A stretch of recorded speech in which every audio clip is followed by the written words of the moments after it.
Hi friends, నేను మీ శ్రీనివాస్ని. మొన్న జరిగిన మ్యాచ్ చూసారు కదా మీరు, ఇండియా పాకిస్తాన్ మ్యాచ్ ఎలా పాకిస్తాన్ ఘోరంగా ఓడిపోయింది అనేది. పాకిస్తాన్ ముందు అంటే మనకు మ్యాచ్ జరిగేదానికి ఒక 2 రోజుల ముందు ప్రెస్ మీట్ అయితే జరిగిందనమాట. ప్రెస్ మీట్ లో పాకిస్తాన్ కెప్టెన్ ఏం చెప్పాడంటే, అభిషేక్ శర్మతో కూడిన టీం కావాలి మాకు, అప్పుడే దాని మీద గెలిస్తేనే మాకు గెలిచినట్టు ఉంటుందని అన్నారు. అందుకోసమే అతనికి ఒళ్ళు బాగాలేకపోయినా కూడా అతను తీసుకొని వచ్చి ఆడిచ్చారనమాట. ఫస్ట్ ఓవర్లోనే అతను అవుట్ అయిపోయి వెళ్ళిపోయిన తర్వాత మ్యాచ్ ఏం జరిగిందని మీకు బాగా తెలుసు. మనకు మీరు చూసే ఉంటారు, ఇషాన్ కిషన్ మనకు 40 బాల్కి 77 రన్లు అయితే కొట్టాడు. తర్వాత మంచి స్కోర్స్ అయితే సూర్యకుమార్ యాదవ్ కానీ, శివన్ దుబే కానీ వీళ్ళందరూ ఆడడం జరిగింది అనమాట. హైలైట్ గా మనం ఇషాన్ కిషన్ గురించి చెప్పుకోవాలి.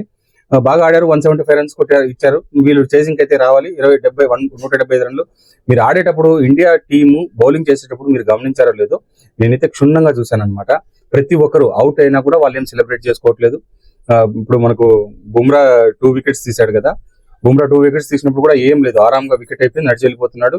అలాగే సెకండ్ వికెట్ పడినప్పుడు కూడా అలాగే నడిచి బ్యాక్ సైడ్ వెళ్తున్నారు అనమాట. ఎవరైనా చేయి అందిస్తే చేయి కొట్టున్నారు కనిపిస్తే ఏ విధమైన ఇది లేదు. అదే హార్దిక్ పాండ్యా కూడా సేమ్ ఫస్ట్ ఓవర్ లో వికెట్ పడినప్పుడు కూడా హార్దిక్ పాండ్యా కూడా ఏ విధమైన ఎంకరేజ్మెంట్ లేదు, ఏం లేదు, సైలెంట్ గా క్లైమాక్స్ కూడా మీరు లాస్ట్ వికెట్ పడినప్పుడు కూడా సైలెంట్ గా వెళ్ళిపోతున్నారు తప్పనిస్తే ఎవరు ఒకరు కరచాలనమో లేకపోతే చెయ్యి అందించడమో ఏదీ లేదు. ఒక ఎంకరేజ్ అసలు మనం క్రికెట్ చూసినట్టే అనిపేది అనమాట. కానీ ఒక్కటే అండి, ఆడియన్స్ నుంచి చాలా విపరీతమైన సపోర్ట్ అయితే వచ్చిందని చెప్పొచ్చు.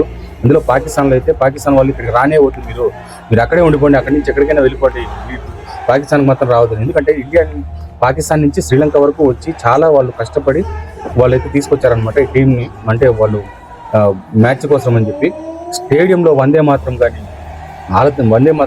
చెప్పడం కానీ, జనగణమన చెప్పడం కానీ, అసలు స్టేడియం దద్దరిల్లిపోయింది అనుకోండి. ఇండియా వాళ్ళకి మినిమం మ్యాక్సిమం మన ఇండియా వాళ్ళు ఎంత ఎంకరేజ్ చేయాలో అంత ఎంకరేజ్ అయితే చేశారనమాట. 175 రన్లు కొట్టడానికి కనీసం ఇప్పుడు పాకిస్తాన్లో వాసిం అక్రమ్ కానీ, అలాగే షోయబ్ అఖ్తర్ కానీ వీళ్ళందరూ కూడా ఒకే మాట చెప్తున్నారు, మీరు ఆడండి కనీసం ఒక 170, 160, 155 వరకు కన్నా కొట్టి మీరు అవుట్ అయ్యింటే వీళ్ళు కష్టపడి ఆడారని చెప్పొచ్చు. ఫస్ట్ ఓవర్లో 1 వికెట్ పడిపోయింది, సెకండ్ ఓవర్లో 2 వికెట్లు పడినాయి. ఒక 6 కొడతాడు, చేతికి ఇచ్చేసి వెళ్ళిపోతారు, 4 కొడతారు, చేతికి ఇచ్చి వెళ్ళిపోతారు. ఈ విధమైన ఆట ఆడాల్సిన అవసరం ఏముంది? మీరు ఆటడానికి మీరు ఎందుకు వరల్డ్ కప్ లోకి వెళ్ళారు? ఇప్పుడు ఇంతకుముందు వాళ్ళు ముందుగానే చెప్పారనమాట 7-1 అని, ఇప్పుడు 8-1 అయింది. అంతకుమించి వేరే ఏం పెద్దగా తేడా ఏం లేదు. ప్రదేశం ఎక్కడ మారినా కూడా ఇండియాతో ఆడేదానికి పాకిస్తాన్ వాళ్ళకి కుదరదని అయితే ఫ్యాన్స్ అందరూ చెప్పుకోవడం మొదలుపెట్టారు.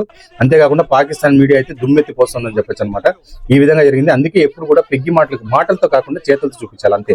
ఇండియా పాకిస్తాన్ మ్యాచ్ అనేది చాలా సూపర్ గా జరుగుతుంది. ఎప్పుడు కూడా మనము ఆలోచించాల్సిన అవసరం లేదు. పాకిస్తాన్ వాళ్ళు ఇండియా మీద గెలిచే ఛాన్సే లేదు. ఇక్కడే కాదు, ఎక్కడ కానీ, క్రికెట్ లోనే కాదు, రాజకీయ పరంగా కానీ, యుద్ధం పరంగా కానీ పాకిస్తాన్ వాళ్ళు ఇండియా మీద గెలిచే ఛాన్సే లేదన్నమాట.